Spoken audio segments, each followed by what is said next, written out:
Let's talk some toys in here. Hey, what's going on everyone today? It's the Man-Child. Alright, so today for review, this is going to be part 11 of opening up my MOTU Classics figures for talk and review. And if you're new here, obviously this is a series, and now we're on part 11 of pretty much opening up my Masters Universe Classics figures after being in card for many years and just checking them out, going over them, and yeah, just, some reviews. So today I picked out Snake Armor He-Man and Battle Armor King Hiss from the 2000X cartoon series. That's what these figures were inspired from. So yeah, the Classics got involved in some of the 2000X figures along the way. They didn't do a lot of them, but for what they did, they were pretty cool. And then, of course, I picked out Squeeze, because Squeeze was also another really cool, character going back to the Snakeman faction. In my Part 10 video, if you didn't see it, I reviewed the regular King Hiss, Tongue Lasher, and Rattler. So I just want to keep the Snakeman going for a little while. Anyway, let's check these guys out. So first up, let's check out the single card figure, Squeeze. And not to mention, Squeeze was another figure going back to my childhood, going to days of Child's World, and, getting him off the rack from the first time. And I remember he came out later in the line along with, like, Snake Face and Blast Attack. And, yeah, so I think Squeeze was the next one I got after, like, say, Tongue Lash or something like that. And, it was pretty cool because I was excited to see the Snake Men were evolving. And I'm saying to myself, like, what else can they do with this line? I was just being excited for a kid with the different designs, how they were going about them. So now you have Squeeze with the crazy long arms, and Snake Face with the snakes coming out, stuff like that. And then the line ended. Later on, he put a couple more figures out, like I said, and that was it. Now, of course, the Origins, fast forward 40 years later, they don't stop with the Snake Men. They just keep coming out. People are kind of getting tired of it. I think they're great, and there's so many other concepts we haven't gotten to yet that I wish would have came out in the vintage line as a kid, but especially the classics, and they never did it. But anyway, yeah, Squeeze is looking good. Got the giant arms, the weapon. I think that's all he comes with. And here's a quick look at the bio for Squeeze. You want to pause and read that. Okay, and here's a quick look around with the classic Squeeze out of package. So, taking a closer look at the classic Squeeze figure. Yeah, I always liked that head, even going back as a kid. Just, it was different. It was like snake, reptile, mixed with like a dinosaur or something. Just the way it has a beak that protrudes out and row teeth, all the way around the bottom and top. So obviously the classics did the same thing. Is the vintage figure. But yeah, really cool detail. Really neat eyes. Now obviously the jaw is sculpted open, but it doesn't articulate. It's just pre-posed. As far as the articulation, look all the way to the left, the right, go down and all the way, or not all the way up, but up like so. He has I like the scales. Well, and the way the main plating of the scales was done on the side of the head, the back. Just look from the very back, and how it cuts into the body. Just look from the other side. Yeah, really cool detail. Dropping down. So yeah, obviously then the neck has like some other type of armor plating that's painted yellow, but it stops underneath the armor. It doesn't go down to the body. Oh, it's under the neck too. I just seen that. Okay, so that's pretty neat. I like how it's just different from the main head. And now the other thing too is, yeah, the armor was always unique with Squeeze. It's just like a half armor, kind of like Terraclaw's Skeletor. Reminded me of something very similar to that. Has a snake symbol, and yeah, purple of all colors, but I guess that stands out with the wacky green colors this figure has. Which again, I always liked that bright lime green. And going back to kids, that's the kind of stuff that would sell in this line. Everything was overly bright, colorful armor, skin, you name it. Especially as the line went on. Now, the armor is all part of sculpt with this figure, where, well, to be fair, so was the Vintage and the Origins one as well, which I'll bring in and compare in a little bit. But, yeah, I thought the Classics would have made it removable, and they didn't. I'm pretty sure it is. Yeah, it's all part of sculpt and painted. Just look from the front and back. There's some just extra, different plating. And, yep, it's all part of that. Okay, interesting. All right, so that was easy. And then dropping down, yeah, and it just has like regular, the muscle aesthetics in the stomach. So in other words, the scaling. He has scaling on the sides, but not in front. And he does have the ab crunch, which is, all right, pretty cool for this figure. Right, you go all the way back and then go forward. And yeah, nice cut too. How the scales in this extra buck piece just blends in with this, the overall larger buck. All right, so let's move on to the arms. The most important part is Squeeze. Look at them. Wow. Yeah, again, the color is a scale. Yeah, the yellow plating, the extra, like just like a bottom of a snake. I guess that's what that is too. All underneath the arm. I always love that. And they feel really cool too. Just the texture on them. I don't know what that is. I got some kind of paint. Now, these are they bendy wire? Yes, they are. Big bendy wire. Well, so is a vintage, but not only that, it has articulation. You can hear that. So it can articulate as a joint that goes in, and it can spin all around. And then plus the the bendy wire. Really cool. And when you stretch the arms out, it's can't fit it in the camera. There you go. They're about 9-10 inches long, maybe. That's pretty cool. He has the so wrist bracer on the wrist. Now that looks like it might be a separate piece but glued on, from what I can see. And it has like a snake, one of the snake men, the symbol on it as well, sculpted, very similar to the chest. But is it the same one? Yeah, looks like the same one as the chest. Has on the chest plate. And then he has his big closed hands, which are pretty flexible, so they open all the way up. That's neat. And yeah, they're like a soft rubber, not like overly hard. And now does the hand move? Oh, you have scales on top of the hand here. Let's see. Does this spin? Oh, look at that. So this spins. Okay. So this is a separate piece with a plug in, and then I guess the hand is glued into this, and that's what spins. All right, there we go. Figure that out. But awesome. Nails are painted. Pretty cool. And then jump back to the other arm. I mean, all the same, right? Spin all around. The hinge joint goes up or down or back and forth, depending on how you position it. So everything's the same with the arm. All right, again with the I'm trying to hold this thing, is popping out of my hand, so that spins. The hand has the same type of pose with the the nails, and then let me get him out of camera here. Hold on. There we go. Look how long those arms go out. Wow. All right, so once again dropping down. So yeah, we know he has regular style abs. He can spin at the waist, and we talked about the ab crunch. Now he has also another unique style, just hip piece, the loin protector. It's like plating, like steel rows of plates or something like that in the front. You see when I spin them around, how it goes around the back. Very similar to the armor. Look at the back of the legs when I'm spinning them around. Every time I spin around, the arms are so long to hit the camera. Yeah, I just love the scales and all the detail. And then now you can notice too these extra pads, the sculpt, where the straps would be. It's all part of sculpt, painted gray. Point that out now. And once again, let's spin them back around. So, all right, we talked about that. Yeah, and then you got these thigh guards, which was always unique for Squeeze. His hand's going to punch me right in the face when I'm doing this in the camera. Just so long. All right, anyway, so you have rows of blades in the front. It's plastic gray. There's a piece that goes around. The other side's all the same. And as far as I keep hitting the camera, my God. This figure's fun, though. As far as the articulation, you go all the way out with a split with that. That's really cool for the classics, seeing that type of articulation with these figures. All right, we kick forward. Go back. He has that thigh, can spin at the thigh up there. Bend at the knee.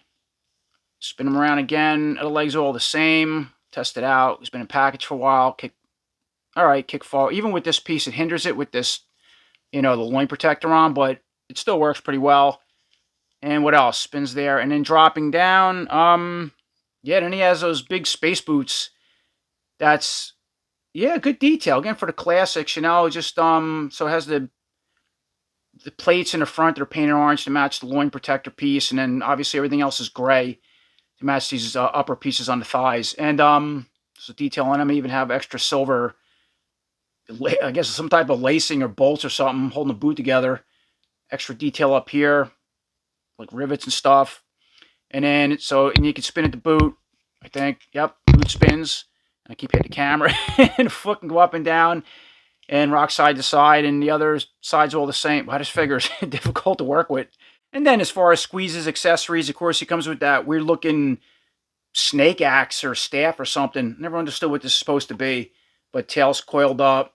Good detail. It was always like a purplish color, some metallic purple. Has like a tongue sticking out, which, looks like could be some type of like hammering tool or blade, or I don't know if it's a magic wand or what. But I think it's an axe or something. But he does get that. Okay, and here's a quick look with Squeeze with the axe or that weapon in hand. When I rotate him, he wants to fall. You can imagine that depending on the articulation in the legs, and his is starting to become a little loose. The weight of the arms, he's a little difficult to stand up. I definitely need a figure stand for him. You know, I tried positioning one of the arms down, so you could do something like this off the ground to hold him up. You know, or put both arms down, ready to attack. That's even better. So yeah, it's really tricky with this figure, which to be expected. If I raise both arms up overhead, like he's getting ready to battle it out. Let me see, how's that? All right, so he's standing like that. That's not bad. I wouldn't rotate the base, maybe a little. Okay, so it is impressive for the arms and the amount of articulation, how he balances depending on the way you move the arms, and of course how the joints are. All right, so the next thing I wanted to try is taking my spare Classics He-Man that he doesn't have any armor on, and see how well these arms with the bendy wires wrap around a figure to hold him. That looks awesome. You can imagine I'm holding him, there's no way he's going to stand up. Now, if you put He-Man on the ground, position it, you know, like he grabs him that way, they're fighting head-to-head kind of thing. I don't know. How about that? He's heavy. The arms, let me see. Okay, so real quick, I got one of those Kaiser stands. Right, I put Squeeze on it. Put He-Man in one hand with the arm wrapped around off the ground. I got the other fist, get ready to punch him in the air. So that works pretty good. Even then, he's still heavy. He wants to roll over, but yeah, it definitely works. And again, the design on these arms with the bendy wires, just incredible for the Classics. Really fun. Once again, moving forward and taking a look at a comparison, because I only have one. So, of course, we have our Classic Squeeze against the MOTU Origin Squeeze. Well, she did a good job on him. And you notice this Squeeze, too, I had to put a clear figure stand because it just kept falling back. You can see the difference with that snake weapon. His is a little different. It actually wraps around the arm to where the Classics, again, is just more of a bludgeon weapon or something, or an axe, I'm going to call it. And let's see. So his hands, yeah, they spin, go in and out in hinge joints. He does have the articulation. Same thing, the bendy wire arms, right? The hand spins. Yeah, good job on the head for the Origins. The armor is also sculpted on. All right, so look from the side and back. So again, they're both pretty cool, whether you collect the Classics or Origins. I like them both. Just the styles and designs, the way they come out for both lines. Okay, jumping over to the Snake Armor He-Man and Battle Armor King Hiss 2-pack. So yeah, once again, these two figures or characters were inspired from the 2000X animation. And I think in the Classics line, as far as this He-Man, well, never mind all the armor parts, but that head, it's the only time it was used. I don't think they ever made a regular one as far as the Classics. I have seen people make a custom one with that head, another He-Man body, and some of the King Grayskull parts, but yeah, the Classics never put one out. And then jumping over to King Hiss, really awesome looking. He has a very Egyptian ancient look that's quite different from the vintage-inspired Classics King Hiss, which I will bring in and compare. But anyway, yeah, another awesome looking set. Let's check them out. And before we take a look at the two figures, there's a quick look at the bio for Snake Armor He-Man. You want to pause and read that.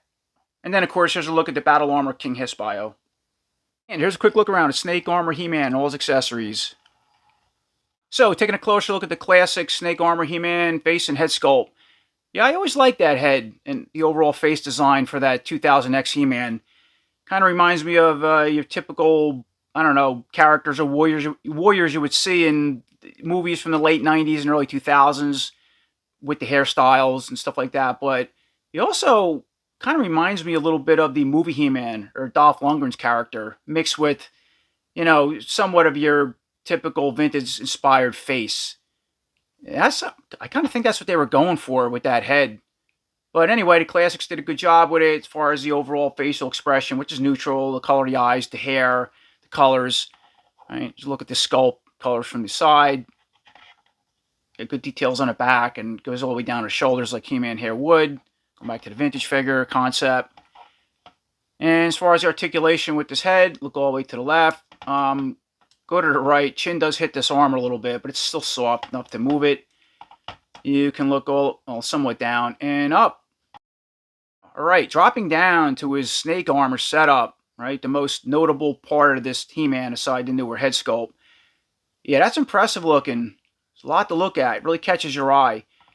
So, you know, he still has that cross armor that goes back to the regular style He-Man, but now it has like a plate instead of the main four-piece cross strap. You have that, but you still do have like the gray strap that goes all the way around to the body, hooks onto the back of the armor. You have a couple of those square reinforced plates that you would see on the vintage style He-Man cross armor. Pretty cool detail. And then down to the main body, they just painted this. It's almost like a soft, I'm guessing, silver flexible suit that merges to this main reinforced giant armor, I guess. See, they painted the front and back. And yeah, obviously now, the main part of the armor is on the right side. So that's his like defensive side. And I think when you watch that show, the whole idea of it was to keep the left side free for attacks, so he's not hindered by this armor. But this side was to protect and defend himself against the Snake Men and their venom and acid when they spit it at him or attacked him. And plus he had a weapon on his side. We'll get to that really shortly. But yeah, excellent detail. Now the armor itself is really soft, as I mentioned. Has an extra collar piece up here. Right, we looked at, kind of, again, hinders the chin a little bit. They sculpted some, just rivets going around the top, which is neat. It's segmented here. You got like bolts or rivets going down here. You got, so a strap that is painted and sculpted. It makes it look like the armor. That's how it snaps together. So it's not just one big piece, It's like using a little logic how this thing would come apart or go on them. And then you got this giant shoulder protector piece with, it's like an emblem logo of a Snake Man with the sword through it. So it's this battle with the Snake Men. It's pretty cool. Now this is a big rubber piece too, and it's attached to the armor, but it is flexible. It can go up and down.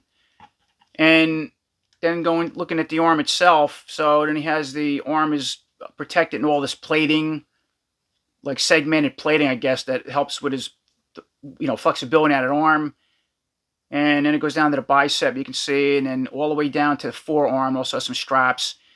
And then you have this big piece here. This is the mechanical serpent claw bracer for the serpent claw. Yeah, good detail. It also has this, looks like some kind of like core power cell or something, I'm guessing. Techno piece that helps power that claw, which I'll show in a second.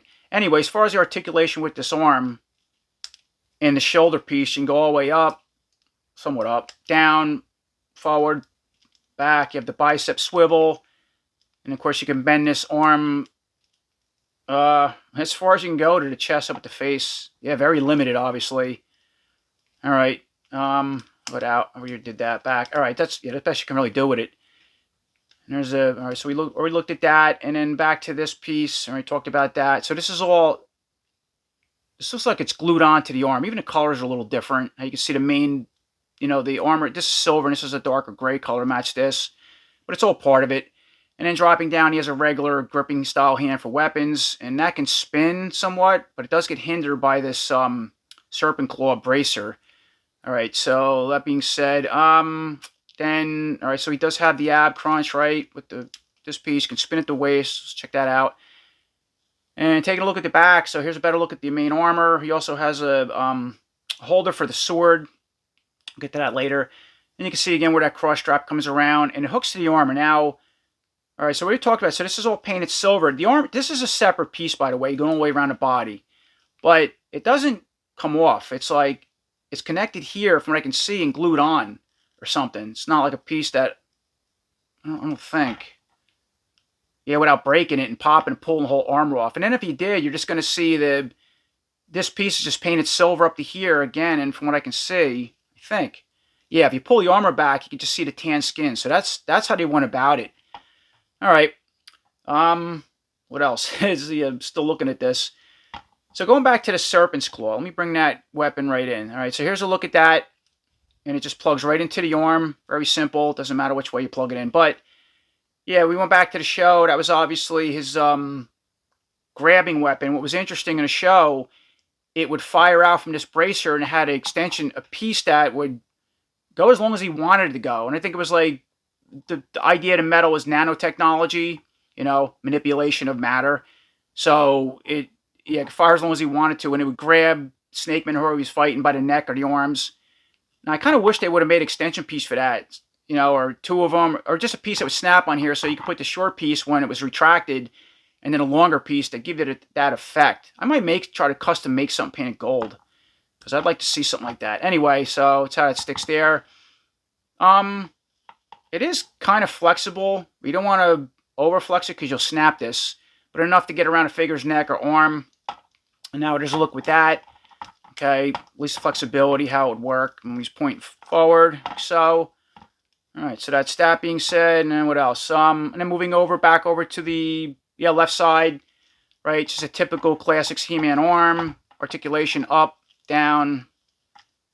All right, forward, back, bicep swivel, bend at the elbow, straighten the elbow out, and that arm, let me see, has better articulation to head and face because it's not hindered by all this armor. And then he has this newer style wrist bracer with, some kind of, I don't know what these are, Power Stones or something maybe on it. There's a red one on the top and on the bottom. And then, even the bracer itself has some kind of techno scriptures in it. So does this piece, the gold piece too. And then again, he has another hand that could just spin, gripping hand. Yeah, and it can't go in and out. Dropping down, I mean, look at that belt setup. Wow. So again, the Battle on the Snake Bend logo, emblem. That's some part of the belt with some extra plates. It looks like it's bolted on. And this is all just one piece. It goes all the way around. It's all like, it doesn't come off. But just so much detail with it. You have the just extra steel up here. We were talking about this, and then going down, you have these extra protective flaps, kind of like the Roman style battle skirt thing. And then, painted green, and you got the brown with just more steel reinforced pieces at the end and up here, and a couple extra pieces off to the side that's painted. And then these hip protectors that also has like some kind of leather material, again with steel metal going around them. There's a look from the back. So then you got this piece hanging down as well. That's flexible. These are flexible. Look from the other side. So was that. So that's a really cool piece. The leg on the left side is bare. All right, I guess going to freedom up, just like this arm. But then he does have this a different style, or like a regular He-Man style boot, but now green. And then this, protector piece that protects the shin and all the way up to the knee. Big steel plate. Yeah, a lot of cool detail going back to something like this armor colors. You can see they sculpted like had a strap will go around and hold it. But that's all part of the sculpt actually, painted over the skin. This isn't a separate piece. And so let's see. Okay, let me see. So the foot, or leg, excuse me. Trying to get this out of my way. All right, so that leg can kick forward, back, bend at the knee. It does have the thigh swivel. And then can this boot move? No, it can't, because it's all part of the sculpt. I realize this is, but so is the boot. So it's all part of sculpt. So the only way you can move this, from what I can see, is you got to spin the leg. And then dropping down, has a just a regular He-Man style foot. Painted green, and this one's stuck. All right, we'll go up and down a little bit and rock side to side a little bit. Jumping over to the other leg. Yeah, so much going on with this figure. He can go out with a split. Let's do that. Okay, so go out with a split. And then again, just like the right side, you just have this flexible corrugate, the extra armor over the leg goes all the way down. Has the same, obviously, piece as the side, the boot. Everything's the same aside this extra piece of armor. And as far as that leg, we can kick, let's see, forward, go back. Oh my God, stuck. All right, bend at the knee, right? Now you can, same thing, spin at that leg. And obviously the boot can't move. It's all part of the sculpt. And then the foot, someone go up and down and rock side to side. But it's a really cool setup. A lot going on with this figure. There's just so much to look at, mess around with. And then once again, moving on, taking a look at Snake Armor, He-Man's other weapons and accessories. So it just comes with the 2000X style power sword. Really good detail. And in the Classics line, I made a couple different ones with variations as far as the colors. Okay, and then once again, there's a quick look at Snake Armor, He-Man, all armed up. At least with the power sword in the left hand. Of course, the serpent claw on that attachment. Let's quick look at that. So, I just put it obviously in the left hand. Try to see how far I can raise it up. Lift his head up like he's looking up, say, by the power of Grayskull. But in the show, actually, when Prince Adam raised a sword, he grabbed it with both hands and put it over his head. I don't remember when he turned into Snake Armor He-Man how he did it. I have to rewatch those episodes. Anyway, just trying to prove a point with the articulation. They didn't have wrist joints that can go up and down. And as far as how the head can articulate looking up. But as far as other battle poses, has decent articulation for what you need. Oh, claw fell out. And then jumping over to the back again, here's how the sword would look in that holder. Once again, moving forward with a couple comparisons. So I thought this would be an interesting comparison against the classic Snake Armor He-Man. This is the Master Universe, Masterverse Revelation Prince Adam. Now, his design was created off, the show. And at the same time, he kind of looks very similar to the 2000X Adam, somewhat. Now, they never really made a figure in the classics of that Adam. In the 2000X toy line, they did. I actually had him. I had a lot of his figures, but as I got the classics, I got rid of them. I kept a few. They're laying around somewhere. But yeah, for the most part, he kind of looks a little bit like that Adam aside. He's very tall. And in the cartoon, obviously, he was a teenager. And I kind of like that better because it made more sense to his identity. You didn't know who he was as you go back to the vintage style Adam. It's like He-Man and Adam in a vest. You can't tell the difference. And that's fun for nostalgia. I get it. But aside that, if he was a little shorter, this He-Man was like maybe taller, this would be the perfect Adam. I mean, he still can be. But anyway, I just wanted to compare that for somewhat of a decent Prince Adam that you can mix with the Classics line. If you had this figure, it might work as that Adam in the 2000X show, or close to it. And then for the last comparison, as far as Snake Armor He-Man figures I have, so once again, we have a classic Snake Armor He-Man against the Master Universe Origins Snake Armor He-Man. Yeah, so they made, that figure in this type of armor. Looks pretty cool for what the Origins did. You can see the difference in them power swords. Would have been cool if this one's a little larger, but you can actually arm them with one of these. I actually did that. I put this one back for some reason. I don't know, maybe I put it on another figure. But either or, it's a little short, but, it is Origins. I do like the Serpent Claw. It's actually, wow, you know what? I think it's the same one the Classics used almost. The tooling, or close to it. It's a little different. Close to it. All right. Kind of cool. You can see the way his armor, the way they put the armor on him, which does come off. Head sculpt's not bad for what, what they're doing. The main, just the main chest armor, this piece down here. And they made two variants of him, too. There's another one where the armor has different colors on it. All right, so finally, taking a look at the 2000X Classics King Hiss. So, taking a closer look at the Classics 2000X King Hiss head sculpt. Yeah, he looks like an old rotted Egyptian mummy or something. The face is very malevolent, but it's human-like, but yet it has like a creature kind of mixed element into it, to where the vintage one is just a human in disguise, a human face, which of course I'll bring him and compare him in a little while. Very narrow. And that's what was interesting with the 2000X show or the figure line. It always seems like they made the heads very small and the bodies extremely large. Now the Classics, the head is small and narrow, but it fits really well with the Classics aesthetics. They're bulky, but not like overly giant. Again, going back to that show. So I like that. So yeah, red eyes, right? Just a very pointy chin. Yeah, and check out that big Egyptian kind of style helmet. Goes all the way around the face. Just look at the back. Good detail. Wraps all the way down to the shoulders of the body. So as far as the articulation with this, I think it's very limited. Not much. Yeah, you can look to the left. You can force it because these pieces are soft and rubbery. Go to the right. That's it. And look down and back. Yeah, very limited. And I think this is all... Yeah, I mean, it's obviously the head's a separate sculpt. It looks like from the face is different sculpt from the helmet. But it's plugged and glued in from what I can see. It's not meant to come off. So dropping down, yeah, just that heavy plated armor. You have like a section neck plates that protect the neck, right up to the chin or the bottom. Yeah, the bottom of the chin. Then you got this really cool like shoulder plate with the Snake Mitner logo, obviously sculpted outwards and painted. That's, I guess, all part of this snake armor. Just look from the front to back, and if you move the helmet up, you can see it better. It's not a separate piece. No, it's all part of sculpt painted. All right, that being said, yeah, good details. Got extra bolts, you can see, painted, little rivets or something. And then dropping down, just has, yeah, again, more reinforced, like a chest armor piece. So that's cut. It actually goes down, but then the stomach and the ab crunch is a separate piece. So it allows for the ab crunch. So he obviously has the ab crunch with that, right? You go up and, forward and back. Just look at him from the back. Spin at the waist, obviously. And he can come apart at the waist. Another rare figure in the Classics that could snap apart, and I'll show you why. We'll get to that soon. And then, yeah, you can just see a better look at the overall so this whole piece, okay, it's a whole rubber piece actually. Just noticed that they wrapped over the main buck.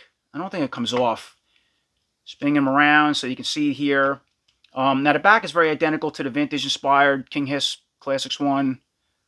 At least this piece here. You can see how it wraps around. Actually, yeah, it does come off. It has pegs here. But, let me see. Little buckles. I'm trying to get it off. I don't know if mine's glued on or it's just stuck. Okay, so obviously I got the armor off. I used a blow dryer to heat these up because I felt like they were stuck, but they wanted to move, and they did, and they popped open. So yeah, here's a little closer look at the armor and that neck. That piece is actually, yeah, it's all part of the armor. I wasn't sure if that popped over the neck, which it did. Pretty cool. All right, and then now we can take a closer look at the head whites off the body. I had to heat that as well. So yeah, you can see it's a headpiece that's plugged into the helmet, but it's not. It's not just something that's popping out. Maybe with customization it can. It doesn't even look like it's painted behind there, so it's not meant to come off. And then here's a closer look at the body. Yep, just a typical He-Man style Classics buck, all green. So once again, taking a look at King Hiss, of course, with the armor and head back on. Let's finish up the articulation. So moving over to the arms, again, has this like these scaled armor type, or armor over the arms, I guess. As far as the articulation with that type of armor, the arm go all the way up, or out, down, forward, back. You have the bicep swivel. You can bend up the elbow all the way to the face somewhat, right? Straighten the arm all the way out. Just look at the back and inside of everything. Yeah, he has these really cool looking gold gauntlets. That's all part of the armor painted. You got some scales sculpted around. Yeah, I like that gold color too to match the helmet. And then the hand, he has a gripping hand for weapons that's painted green to match the face. That snake skin tone. And that can spin. And then moving over to the left arm, it's all the same. Nothing different, right? Articulation's all the same. Spin, this, that. Go all the way out, right? Bend at the elbow, straighten it out. Same gauntlet and same weapon gripping hand that can spin. Now we know he comes apart and spins at the waist, obviously. Yeah, look at that loin guard. It's all like a big scaly hip protector, loin guard, we'll call it. Yeah, really cool detail. I like the colors on it. It's just like a darkish brown color. Then you have this belt that's all part of it with a big snake buckle with fangs that's sculpted outward and painted. Going to this like sash piece that's hanging down. It's painted red, obviously. All part of this belt. It's not a separate piece, but it is somewhat flexible. You can stretch and pull it up, front and back. Back is too very rubbery. Here's a detail around the belt in the back, around, all around it. Okay, and then dropping down has just a plated scale type armor going down the legs. And as far as articulation with the legs with this armor on, belt piece, move the arms out of the way. Let's see. All right, go all the way out with a split. Kick forward. All right, somewhat. Gets hindered with this piece. Somewhat kick forward, go back a little bit, bend at the knee. You have that thigh swivel. Let's test the other leg out. Yeah, not much. Wait, my thumb's in the way. That's about it. Back, bend at the knee, swivel. And then dropping down, he has, yeah, it's cool. It's different because instead of having a pair of boots, he has like these plated shin guards. Got a detail on it with snakes on both sides. I mean, extra, just plating or buckles and straps that goes around it. And then you can see the main straps that are all part of sculpt going around what's holding them on. But are these, maybe these are separate. It's hard to tell. There's like separate pieces glued on or something on the back of his legs. Anyway, not coming off easy. And then, yeah, the foot's awesome. It's, again, really different. It's not a boot. It's just a creature foot with 5 toes. Skin's painted green again to match the hands and face. And that can go up and down somewhat and rock side to side. Got a big slipper on. Again, like the Egyptians. Strap here. And then going to the other foot. It's, yeah, all the same. Big painted, yeah, nails, foot, straps, this thing. There's the back. And checking out the accessories for this Classics King Hiss figure. So, yeah, he comes with one of those snake shields. Good detail with the snake getting sculpted outwards, but I kind of feel like maybe the snake should have been painted and they cut it. I don't know if it was just, it's supposed to be like a stone look, brown shield without the paint. And then, of course, it gets the typical snake staff like most of these classic Snake Men figures come with. Really good detail, but the snake's all painted yellow. And again, even the, kind of feel like they could have painted the diamond scales on the back. And they didn't. I don't know. And the teeth aren't painted. It's just all one color. But yeah, the mouth is open with teeth. He's on a, yeah, like another piece of staff. It's a separate snake if you're not familiar, which is neat. It's not a part of his sculpt, but he does get that as well. And of course, here's a quick look with the King Hiss all armed up with both weapons. Yeah, so obviously I have the snake staff and right hand shield on the left. And the thing I don't like about the classic shields, I never like that clip-on piece. It does work well. I mean, it holds okay, but it always scratches up the arms or the bracers, especially something gold like this. You got to be careful of that. So as far as comparisons go, the only two figures that I think are worth comparing, and I really have, is once again this Classics 2000X King Hiss against the Classics regular vintage-inspired King Hiss. I do have the Origins one that I compared to this one in my last part 10. So I showed this figure, went over them, all that good stuff. I'm not going to bring them in. So yeah, there's a quick look at those two together, just how they went about them, kind of see what was inspired off the other. At least this King Hiss was out first, and of course this one came later. You can see the same shields, but even the regular King Hiss has a little detail. See the shiny detail on the snake a little bit? And then even the snake staff, the diamonds have extra painting in the back, where this one doesn't. But maybe that's the way it was intended to be. Yeah, the scaly armor is very similar as far as the legs, the overall buck. But then the upper part of the armor is different. And flipping them around, the back is different. But this is the same. Okay, and this armor too, I tried taking it off in a review, and it doesn't have plugs like this one does. It's like snapped together. I tried removing it. I couldn't get it off. So I'm assuming it does the same thing, pulls over the body. I didn't try it. I tried it, but I couldn't remove it. And you can see how the loincloths are different, all good stuff. But yeah, they're both very unique looking versions of King Hiss. And I got to say, I like them both. They both do something really different. Okay, and then the last thing I want to do is put the 2000X Serpent King Hiss Serpent body on top of the 2000X King Hiss legs. So this was, I modified this. It had a peg in the underneath it that would normally snap into the hips. Now mine's just sitting there. I modified the peg. It was going to be for one of my Origins figures. I do have another one of these in card, and I actually showed it in my part 10 video, and I put it on this King Hiss, and I showed one in card. But anyway, that's what it would look like. So it's just kind of sitting there, but if you're not familiar, he's very sloppy because my little peg don't hold well. Yeah, that's pretty much a serpent form, going back to that show when his skin split off. Really wacky looking. I mean, it's just awesome with all the different snake tentacles, mouths open. So it look like from the back. Just articulates. He has a tongue sticking out. Little bendy wire as far as the big snakes. Yeah, this is a really cool design for the Serpent King Hiss body in that show. And then, of course, you can just use the regular Classics King Hiss Serpent body on those legs, which also looks cool. Again, it goes back to the vintage. Very simple, but obviously designed much better for the Classics. And that one has the right peg at it modified, so it locks in there, spins all around. The mouth articulates, if you haven't seen this one before. Very soft, and has two of the, its arms are two snakes, but the mouths aren't sculpted open or closed. And they're also on bendy wires. That about does it. That's part 11 of opening up my MOTU Classics figures for talk and review. And again, I had a good time with these three. The snake armor He-Man came out really cool with all his accessories, the armor. Kind of wish they would have did a little more with that snake claw, like made extensions for it so I can go out kind of like the show, but yeah, it is what it is. Yeah, King Hiss looks awesome. Comes with pretty cool accessories, and I think Squeeze is the best. He's the star of the show. He just really stands out with the colors, the long arms, articulation, and just vintage nostalgia. But in the end, all three of them just awesome figures, and I'm having a lot of fun with these. So as always, I appreciate everybody watching. And until next time, take care.